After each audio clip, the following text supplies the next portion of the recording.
messages were helpful.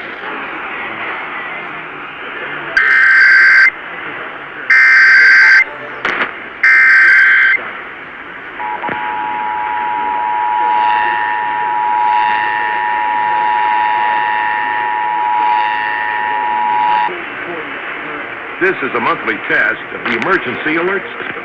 If this had been an actual emergency in the San Diego area, official messages would have followed the alert tones.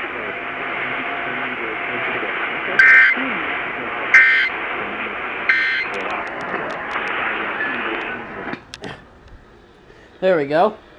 That was San Diego County's monthly test on KOGO-AM. As you can see, I'm also trying to catch the New Mexico statewide test, which they haven't relayed yet.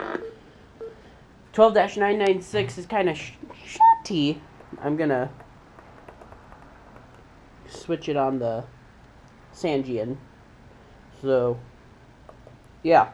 Stay tuned for that, as well as Riverside and San Bernardino County's tests. Bye now.